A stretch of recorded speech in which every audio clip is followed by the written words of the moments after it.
Everything about making money on the emotional system is about the selling of pleasure.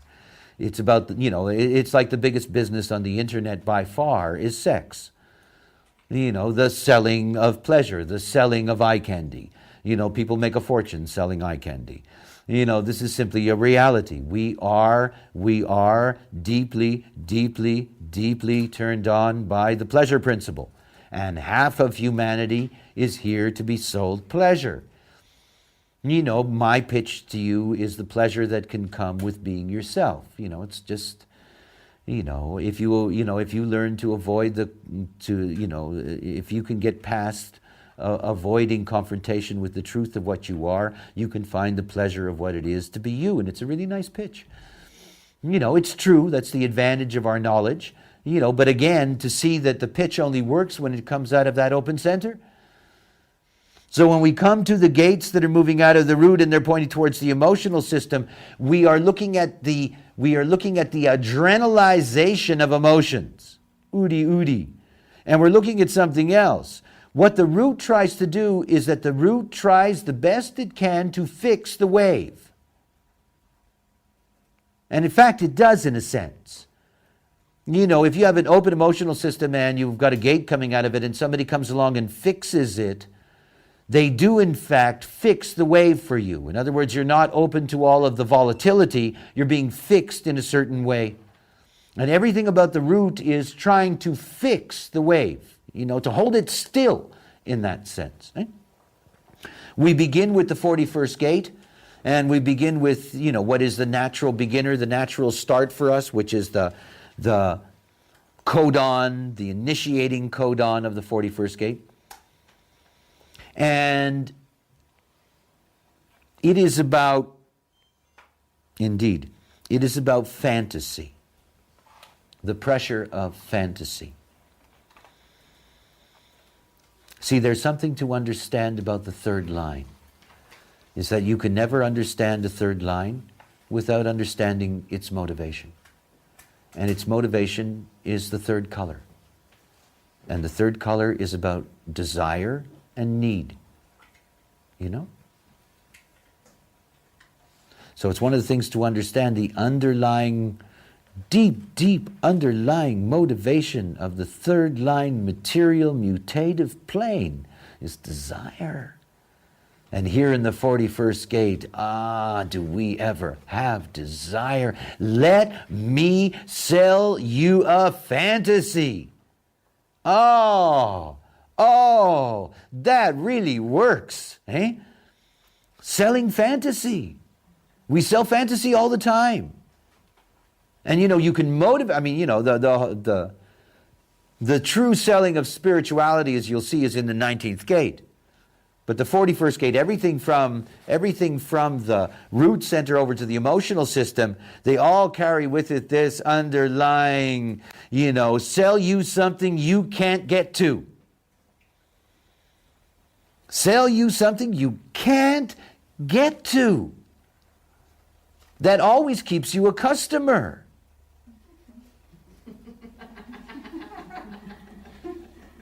It's incredible. You just hold this fantasy that when you die, if you've been good, God is going to invite you to his home in heaven for a party.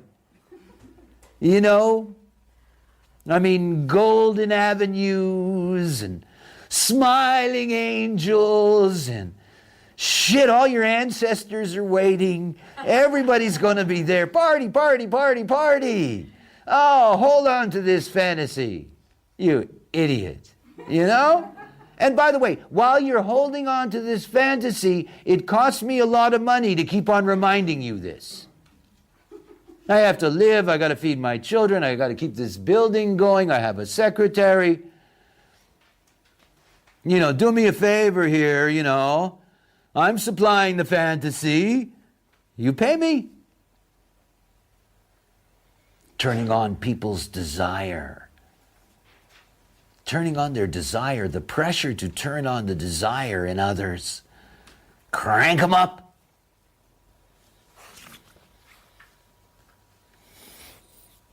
Efficiency. In times of decrease, selfishness is justified. Oh God, I love this line. Hey? In times of decrease, selfishness is justified. You don't sell desire collectively. You sell desire to the collective selfishness. You sell it to the collective selfishness. In other words, what you do is that you make the entire collective want to share the same desires.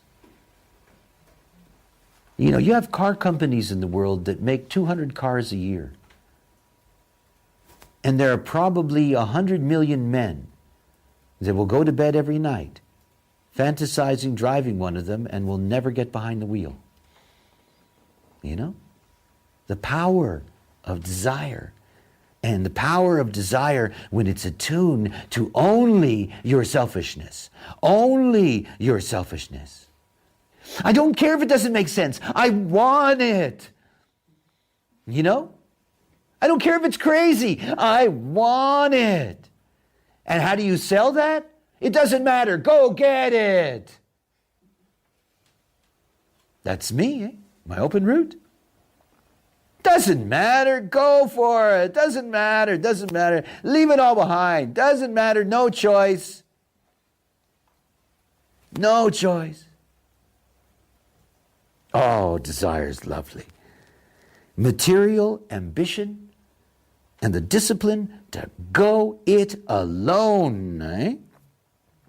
The energy that fuels the feeling for personal ambition. Personal ambition is not about gaining, it's about spending.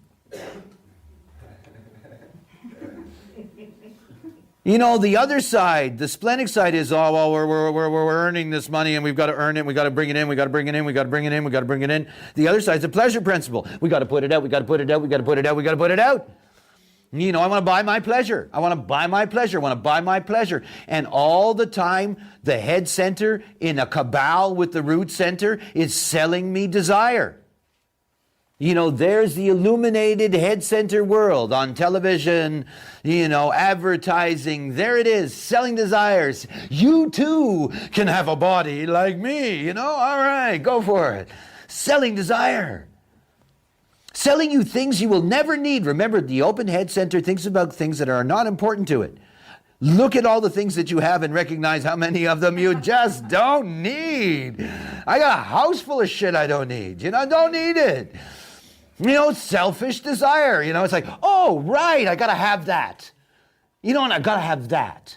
I'm a rat, too. It's a burden. Eh? You end up lugging it across oceans, you know. You know, all for this silly desire. And you see, whatever you can sell, you're a sucker for. I mean, it's one of the things to really understand. I mean, it's all not self after all. The variability you have, you know, it's like the variability you have to hustle somebody is the variability they have to hustle you back, which is why you better be careful. So anyway, when you're dealing with the 41st gate and you're dealing with efficiency, it's how to spend money on pleasure that is fulfilling. Sell them Fantasy Island. Sell them that exotic cruise on the Nile with the terrorists behind bunkers. No, you know, just give them a fantasy. Give them sell them a good fantasy. You know what's the greatest fantasy? Remember, pleasure. Pleasure is not just sex, it's food. And food is really powerful. Eh? Sell them a diet. You know, people make a fortune selling diets. We know that you desire to be beautiful and golden and slim, you know. Let us sell you this fantasy of a size 2.5 dress, you know. Don't you want that? And do you know how many times you get fucked when you look like that? What a life you're going to have? How wonderful it's going to be? And you only need to use this diet. Yes, it's expensive, but it's good. And if it doesn't work, next year, we're going to have a new and improved model with a better fantasy for you. Have you ever seen these machines on television that they sell you for your homes? It looks like industrial complexes, eh? I mean, you wouldn't, I mean, they're frightening, you know, they look like monsters, you know? You know, the fantasy that, you know, I mean, who would want to look like Schwarzenegger? I don't get this. I don't understand this. I always want to take a pin and go boop. You know, boop, and it goes shh. There's also something that bothers me about Arnie. He's always in these very American movies, and he walks up to somebody and he starts talking to them, and nobody ever asks him where he's from. You don't meet people who talk like that. You don't.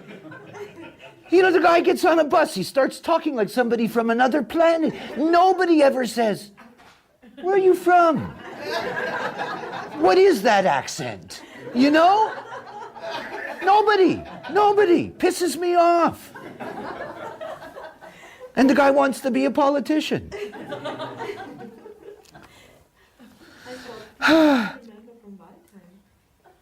Yeah. Okay, so let us go to the middle now and go to the delights of the 39th gate.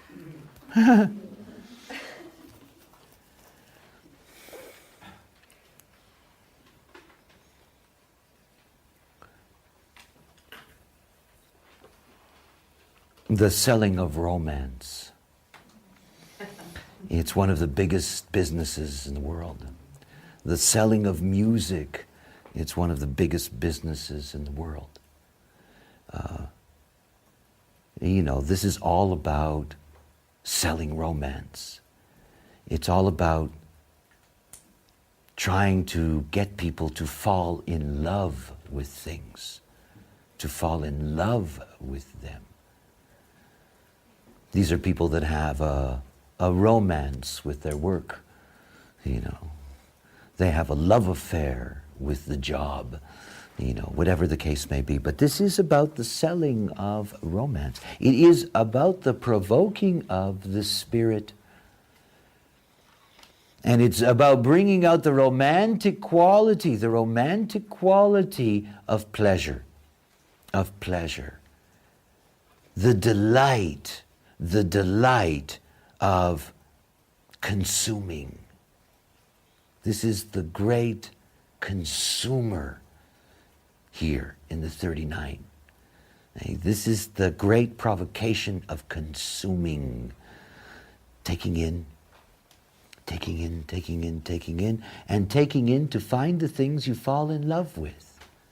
And once you fall in love with them, you have what is called brand loyalty.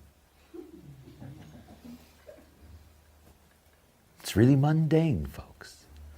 I've been eating Wheaties all my life. I wouldn't look at another cereal box. I shoot you, you bring one into my house, you know? I've been eating the same butter all my life. I'm going to continue to eat the same butter, you know? I'm loyal. I've always bought an Oldsmobile. Always bought a Renault. I have, you know, always. They're good people. I love them. They care about my family. They've been feeding us for years, you know? I'm loyal. I love that. I love it, you know? These are the people that when Coke tried to change its main brand, I mean, you got to be nuts. You had hundreds of millions of people that were in love with their Coke, and you're going to change the recipe? Are you crazy? I mean, you talk about depression. This is a channel of deep depression. They took away my coconut bottle. There are people who get upset when their favorite product changes its packaging. Oh, no, you've ruined it. No, I want it back. Brand, let you fall in love. You know, and it's so provocative because it really sells. This is not about Well, you know, this car has this and this and this and this and this and this, and it's got this ratio and this thing and that blah, blah, blah, and all the detailed shit. No, it's not that. It's the commercial where you see a woman having an orgasm while she's driving. I'm not making that up. It's on TV. She's going, oh! That's love, baby. She's never going to drive another car in her life.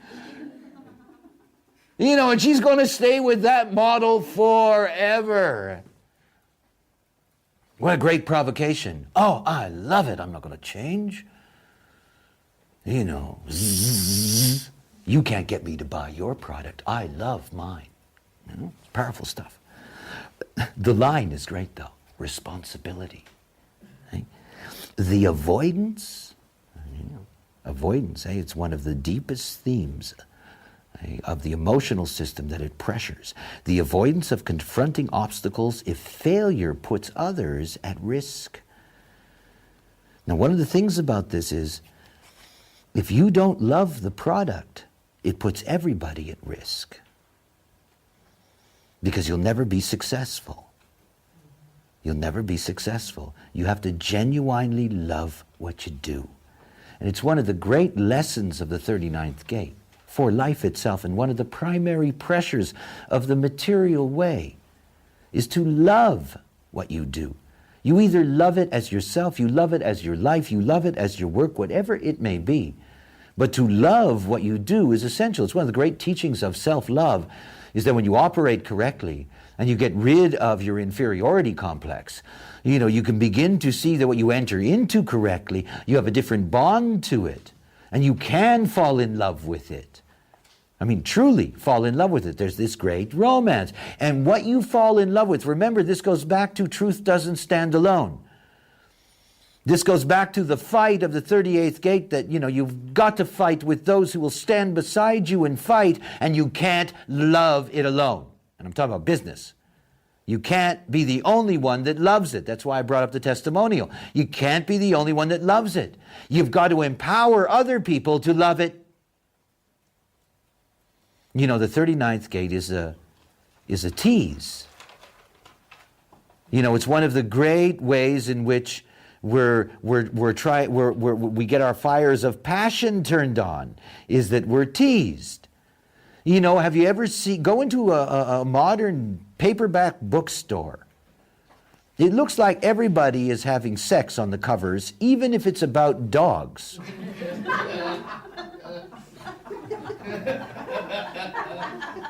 And you know, it's attractive. People go over and see if there's any other pictures. It's a little bit of a tease. It's like, well, you'll never know what you find in these pages. Oh, okay, you know, I'll look in here. Can I fall in love with this? Is this going to turn me on? You got to tease them. It's one of the main tricks of selling the truth, is that in order to sell the truth, you've got to give some of it away. You know? It's a provocation. Oh, I'm so good at that. I'm so good at dangling out a little something and 2 years later explaining it to you. Or not. Or not, but you can see the passion.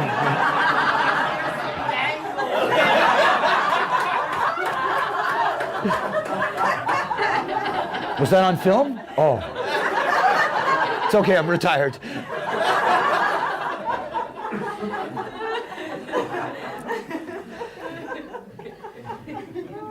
The great benefic, whose first consideration is for the larger framework. You see, in order for the truth to stand, it cannot stand without love. That's what I like about the truth. Only the truth stands and stands with love. And that means passion. If you don't have a passion for the truth, then you cannot struggle to bring it out in the world. You have to have a passion. And so when you're looking at empowerment, remember, we have different jobs. You know, if you see that your theme is really through empowerment, you know, if you're somebody like me who's very individual and you recognize what the theme of empowerment is, then I have to see that every time that I'm looking at a third line theme in any individual gate, I'm looking at a thematic that applies to me. You know, it's something that's very important for me to grasp on the material plane. on the material plane. That this is part of what the material plane is about. It is taking the responsibility of recognizing that the truth does not stand alone, so you have to bring that love to somebody else, which means you have to tease them. Tease them. We'll give you the first night free in our new hotel in what used to be a terrible swamp. Okay, something for nothing. Maybe it's interesting. Maybe there's something in that. What do we do in design? You go to a website design, you know dick about design, you go to a website, and there's all these teasers. And they're good teasers, they give you lots of good pieces of information, never give you the whole story, but we deal in the truth, and I'm an empowerer. And the only way you can empower the truth is that you bring out passion in the other. Look how much passion there is for this knowledge. And how much love there is in this room for this knowledge. Because truth has to be loved. If it isn't loved, it's not truth. If it doesn't build that fire in you, it's not truth. So the selling of truth is the mastery of the tease. How do you tease them? How do you get them to fall in love? Yeah? How do you bring them in? The 19th gate.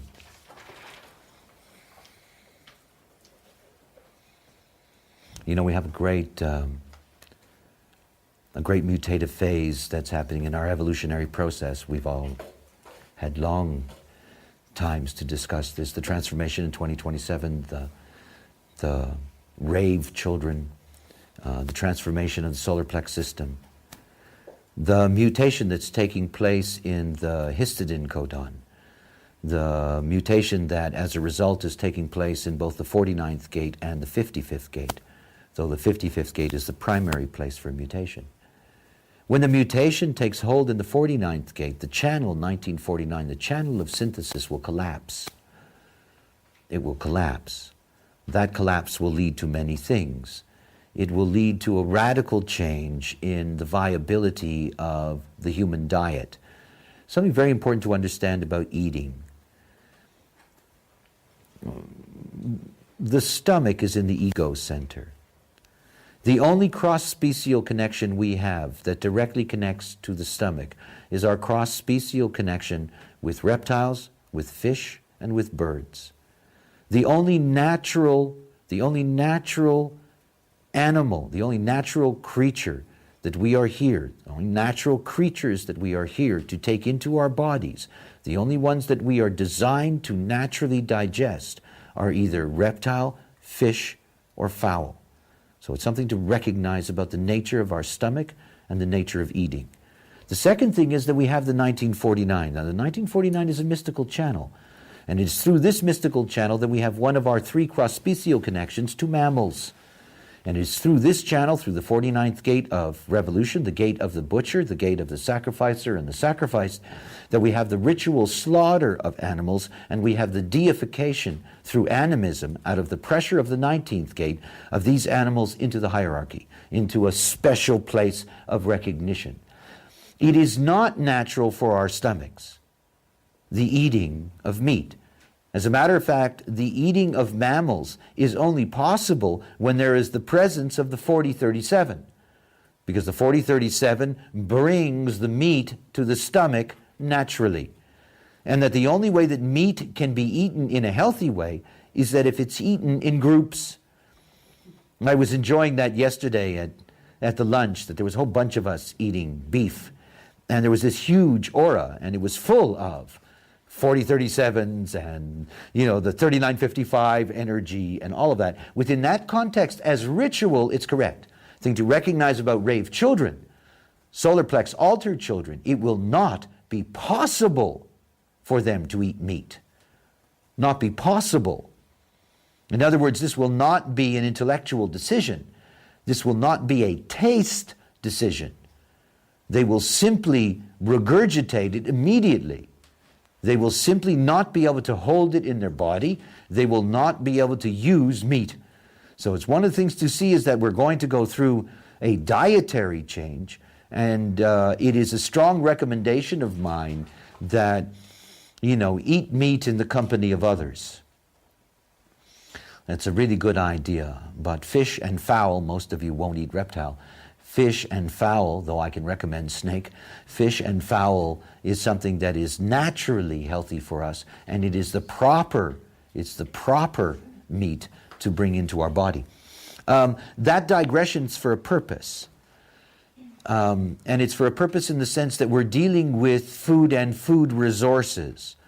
And it's one of the things to recognize about the 19th gate is that, the pleasure principle of the 19th gate is abundance. And out of that, not self-pleasure. In other words, to have the resources of as much food as possible to be secure. Out of that has come the whole food greed business. The vast amounts of food that are available, the vast amounts of land that have been turned over unproductively to the growing of beef. There's nothing more inefficient, nothing that degrades the soil more than the raising of beef. It's an enormous waste of land, of water. If it weren't for the fact that the prices are outrageous, it would not be profitable. It just isn't. And if you really equated the destruction of the land resources, you would see that in the end it is not profitable at all. But that's another story. We are going into a decline in terms of the usage of meat.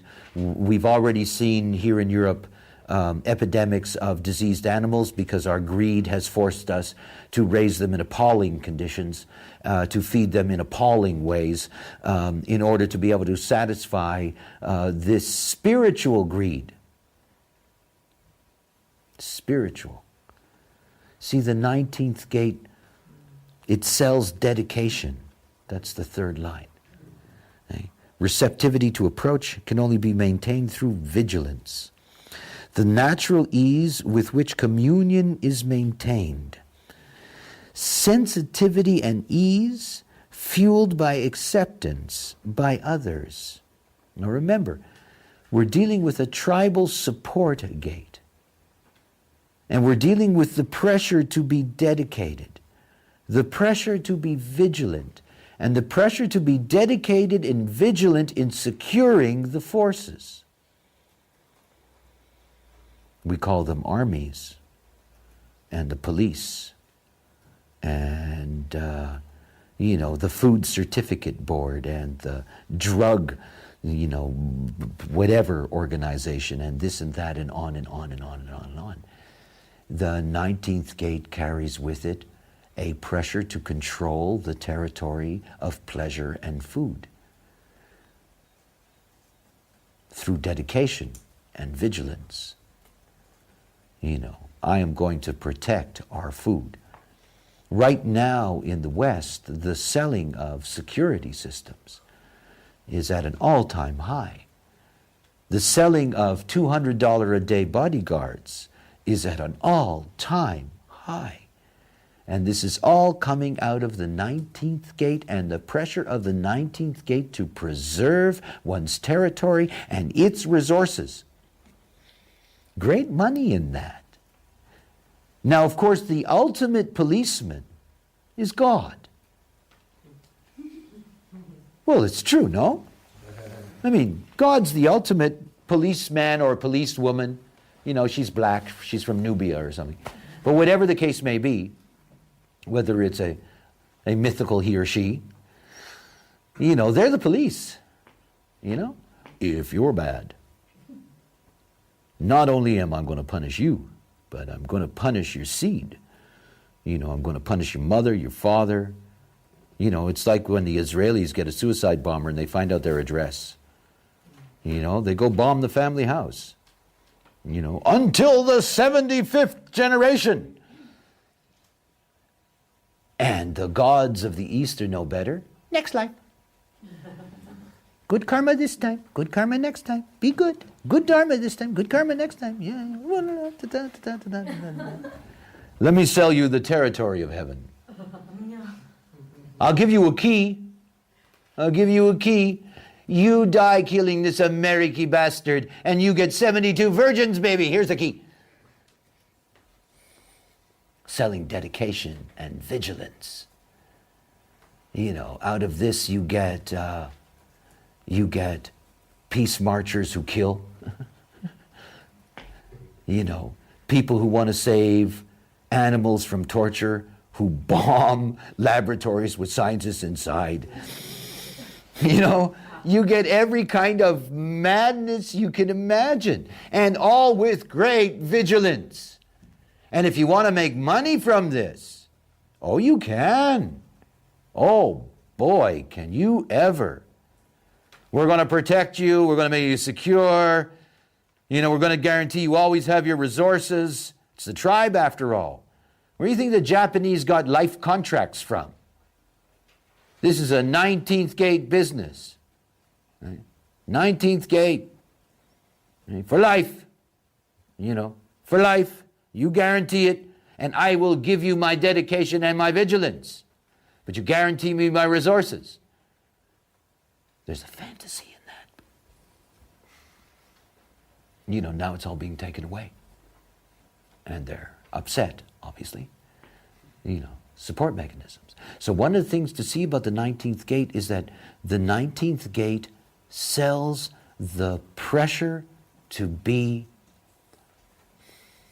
committed in both sense of the word.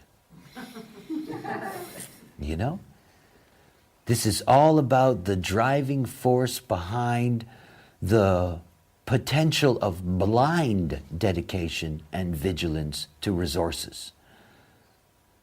I will defend this turf to the last minute. And it's something essential to understand about the nature of, I live this out in design, have all these years, national organization, territories, people have their territorial concerns. It is a natural thing. It's a natural thing to be vigilant in the defense of your resources and territory. It is natural. So it's one of the things to understand, that this has to be maintained through vigilance, but it's interesting to see that it is about sensitivity and ease. It's about creating sensitivity and ease. How much easier it is for all of us to be together when we're not concerned about not having resources. And that having resources is one of the few things to be vigilant about. Remember, the 1949 is the whole channel of the building of the marriage contract. It's the bride and the groom. It's the 19 looking in its flirtatious way towards the 49 and saying, will we be able to have resources? Will there be enough? Will you give me what I need? And think about everything about the 19th gate is that the way you sell vigilance is that you sell it through physically embracing others. That's how you get them to be vigilant with you. We are comrades, Arm in arm, we face the struggle together. You ever seen these silly people at protests? They all have the same thing. Have you ever seen that? They all got these handles, It's just they wave these handles in the air and everybody's grabbing everybody else's handle and they're walking down the street, we are the International, we are the Brotherhood, blah, blah, blah, blah, blah. Oh, how wonderful. All through touch. Don't you dare break that bond. Don't you dare walk with your hands by their side. This is the root of communism. This is the root of communism. This is the root of socialism. This is the root of all of that stuff. We are vigilant together. We protect the resources together. We share the resources together, except it's not sharing. It's support, and it's about the deal. Yes, we are all equal. Yes, but some of us are more equal than others. What to do? And we are the great defenders of the vigilance. And we have a right to have access to more resources than you. Look at what we're doing for you. You would think that nobody in their right mind would buy that shit. But nobody does have the right mind. You know? All these open head centers saying, oh, that's good, okay. Right. And then what you do is that you plaster it. Remember, we're still the relationship of pressure centers from the root to the head. You plaster it all over your television, your newspapers, whatever. All these people in arms together, all these people working together, all these people being recognized together, all of these people supporting each other, all of these people at the great banquet table together. The harvest pictures, eh? There we all are, brothers. Here we are. Oh, shit. Really? I'm a 49, you know. I know this sales pitch so good. I could have been such a good dictator. Oh, I could have been I was once, eh? That's really good. I was really good. I was so good, I was really bad. But I was really good. It's so easy to see that movie. You know, I'm doing this for you. I'm doing this for you so that you can be safe. Look at what I've done for you. Look at what we have done for you. Look at our great and wonderful brotherhood of service to you. Yes, my car's big.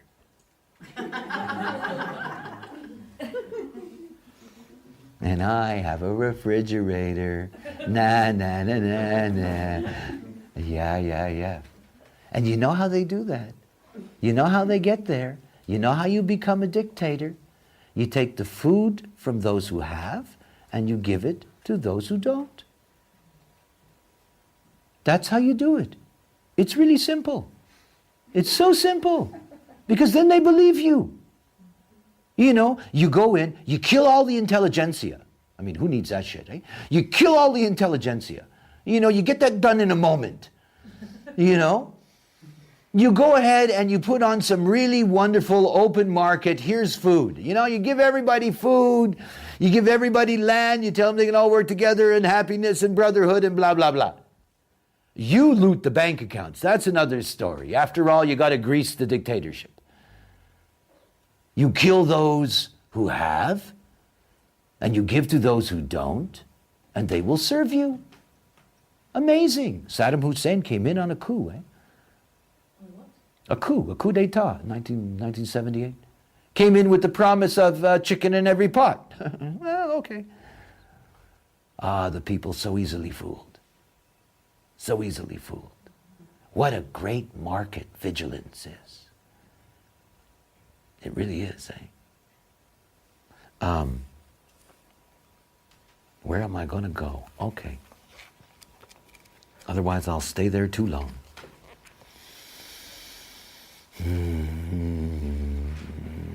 Let us go now. Let us go to the 53.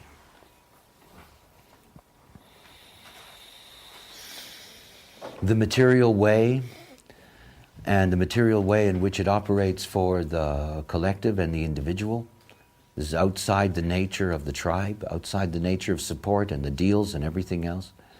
And the vigilance, nobody protects their business interests more than the tribe. Eh? I mean, they'll kill you. You know, they're going to protect their resources. They're going to protect their business at all costs. They can be savage in the defense of it.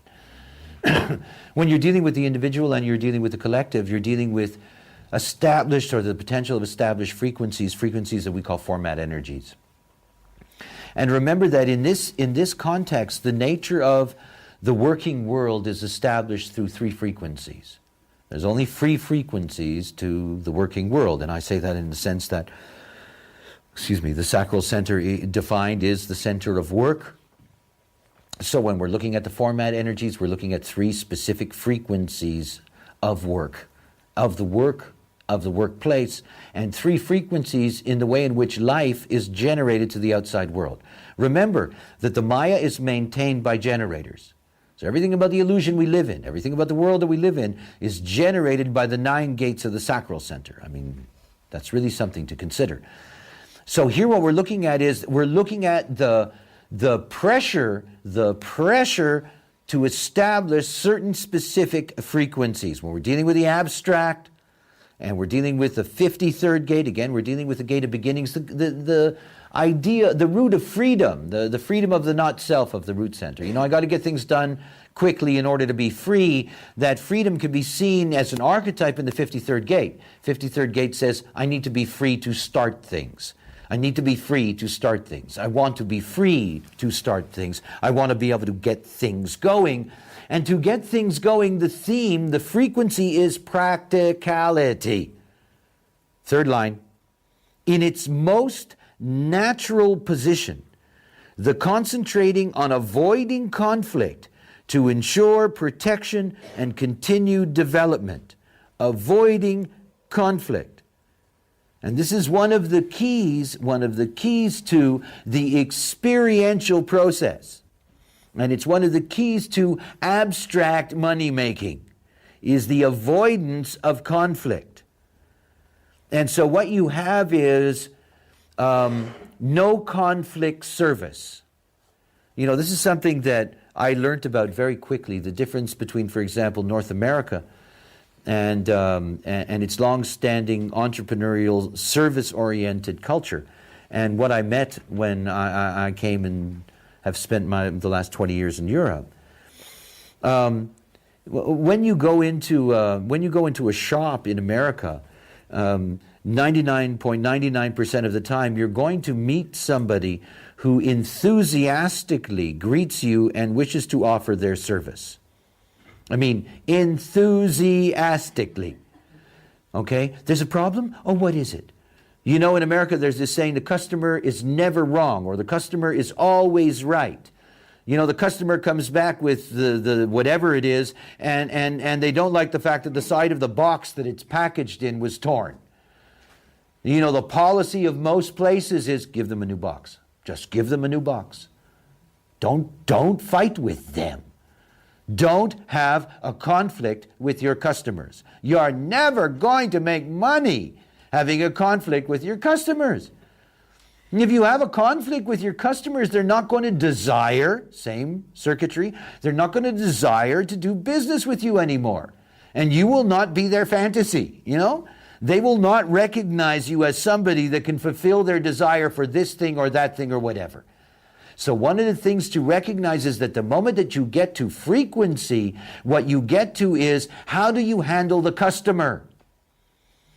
This is different than what we've seen before when you're looking at strategies, you know, both the strategies of intelligent survival and the strategies of food and sex and resources.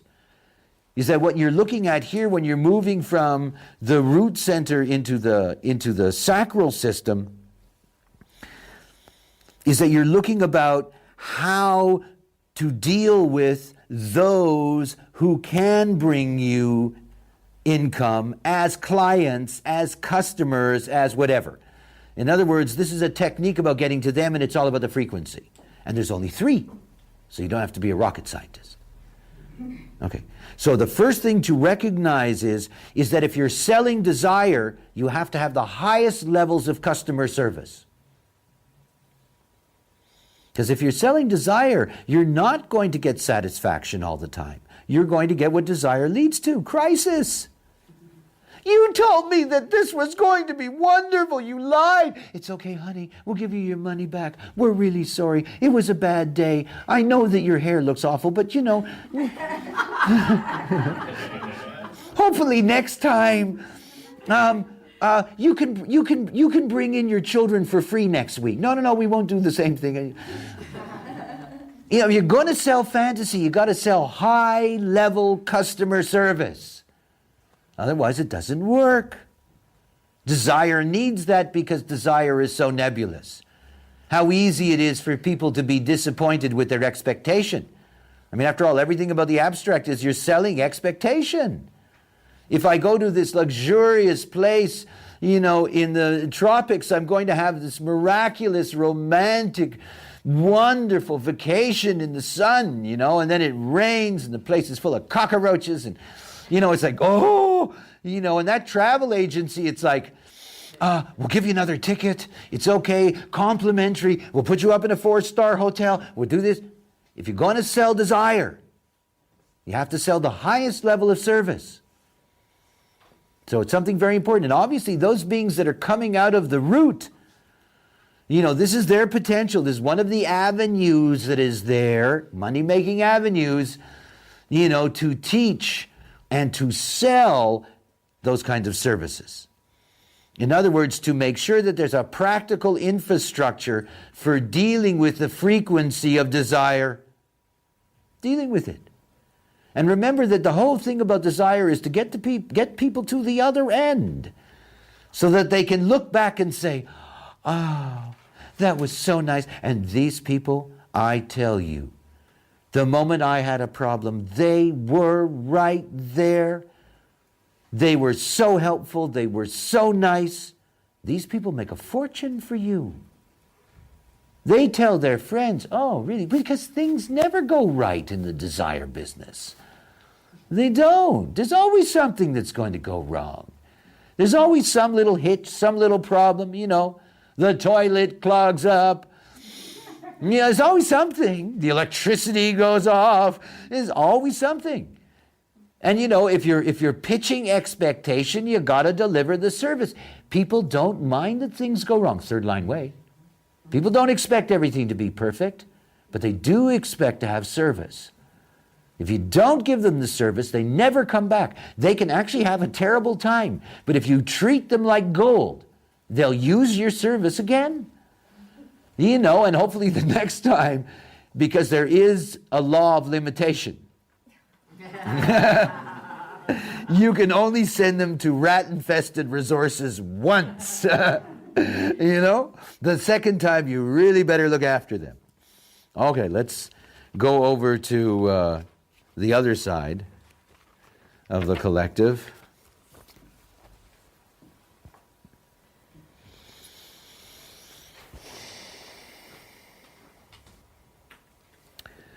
Everything about the logical process is the value of assessment. It is the keynote of the 52nd hexagram.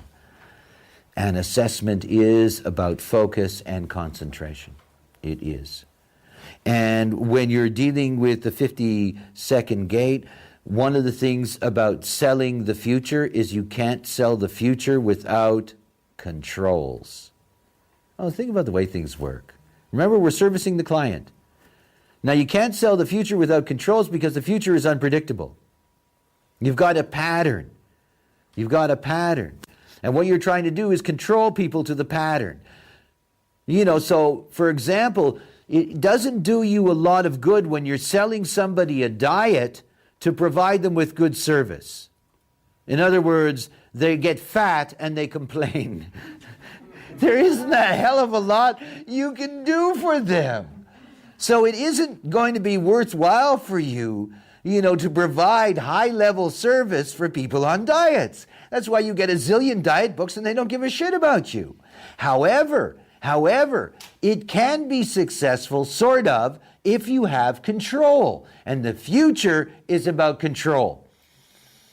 Now, of course, the whole thing about logic is the logic collective always wants to control you.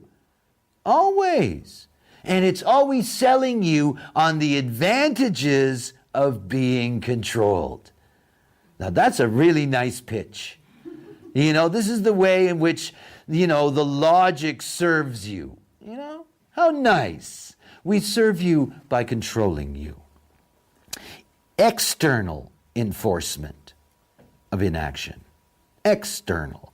The ability by its very nature to understand restraint. So you have to restrain them with the potential in acceptance to use the period to redefine strategies. Blah, blah, blah. You can see how all these lines are really right there.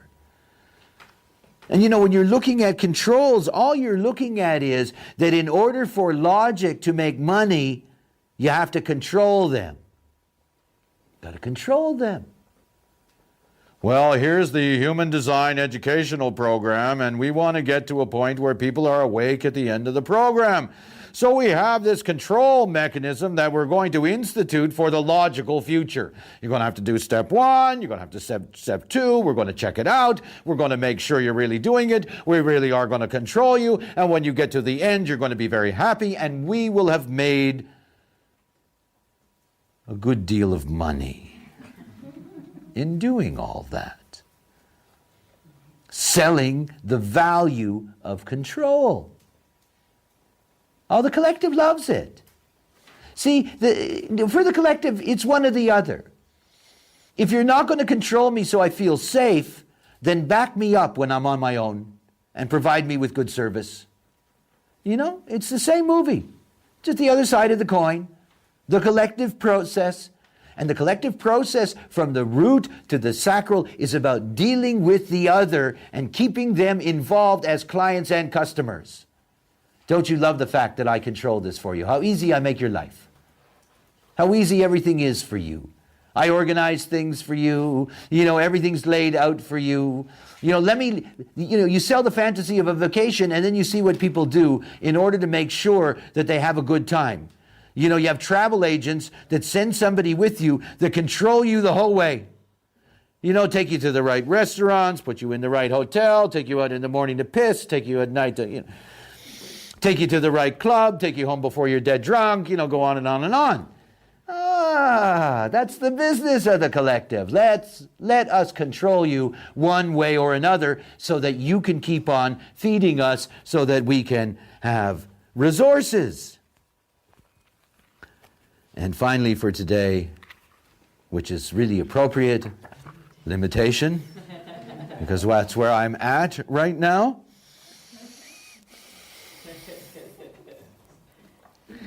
I always love this opening line, the acceptance of limitation is the first step in transcendence. And this is one of the things about understanding the nature of trying to sell the truth to others. And you can only sell the truth to others by making it conservative. Now think about how funny that is. Well, look at the way it works. Everything about knowing is that knowing is new. Knowing is mutation. Now the only way to establish mutation is to make it ordinary. To make it ordinary. And the moment that it's ordinary, if that's your truth, you're actually being conservative. It's the other side. In other words, it becomes an established value. And the whole goal of limitation, the whole goal is the transcendence of truth, the new, the mutative, to normalcy, to being integrated into the larger society. Remember, truth cannot stand alone. Truth must have its allies that fight beside it, that fall in love with it as well. The companionship of empowerment through love. So you have to see that enlightened self-interest that naturally handles restrictions and limitations, ensuring identity and security, the energy to maintain identity and security despite limitations. And the only way that you sell the truth as a mutative force is that you keep on insisting it's your truth. Over and over and over and over again. I make a joke about individuality. My 4323. There's a disease that's called Tourette's syndrome. And in Tourette's syndrome, these are people that they'll get caught up with a sound. They'll get caught up with a sound. They'll get caught up with a sound. They'll get caught up with a sound. They'll get caught up with a sound. They'll get caught up with a sound. These are people that just say, it's really there, that this is the whole thing about the truth. It's the whole thing about imprinting the truth as a mutation. How many times have I told you to live your strategy? How many times have I repeated endlessly, repeating it over and over and over again? I know. Now you see, the collective has to say, okay, let me be of service. The collective has to say, okay, let me be in control. The individual just keeps on saying, I know. You want to buy it? I know. You want to buy it? I know. You want to buy it? It is the marketing of the certainty of knowing. This is my limitation. This is what I know. This is what I know. This is what I know. This is knowing. This is knowing. Don't you love it? Don't you love it? Doesn't it turn you on? Don't you want to stand with me here in the storm? You know? There was a great comment in a movie many, many years ago. I can't remember the name right now. But it was somebody who made the comment, well, the world's a business. And it is. The body graph's a business. It is. You know, it is a fabulous microcosm for seeing greater truths. Right? So we've seen the pressure. And when you take a look all together at these 12 gates, you're looking at the basic material pressures of life. You're looking at the pressure to inspire. You're looking at the pressure to develop the strategies. You're looking at the pressure to find the pleasure and the resources. You're looking at the pressure to satisfy the customer and maintain the viability of the enterprise. This is the pressure. The pressure is always there. Everything else, as we go through the next 2 days, everything else is going to be nuances within that larger pressure. The not-self mind. I played the piano for 5 hours yesterday, and my mind, when I got up this morning, said, fuck them. Let them figure it out themselves. Anyway, the piano will wait for me. The sacral center. I want to make some things clear because I want to make some things clear. When I talk about that you make money out of the not-self, doesn't mean that you can only make money with somebody else who has that center open. Please understand that. The fact that you have an open center means that's your outlet. That's your way of attracting what is out there for you. In essence, your open center is your material direction in that sense. But it doesn't mean that you only impact other open centers. You impact the not-self. And whether that other being has that center open or not is not the point at all. For example, let's take a look at the sacral center. Now, the sacral center, 70% of humanity, all generators. We know that the sacral center is the center of work. We know that the open sacral, that the strategy of the open sacral is that it doesn't know when enough is enough. So if you want to make money out of the open sacral, you make money out of figuring out when enough is enough, because the open sacral is the only thing that can be wise about that, after all, if it's not being conditioned by it. Now, what is the basic plague of all generators? The basic plague of all generators, in terms of the concept of work, is that they are quitters. They're quitters. The not-self generator is the great quitter. They're always quitting. They quit out of frustration. So it's one of the things to understand about the power of selling through the open sacral. The open sacral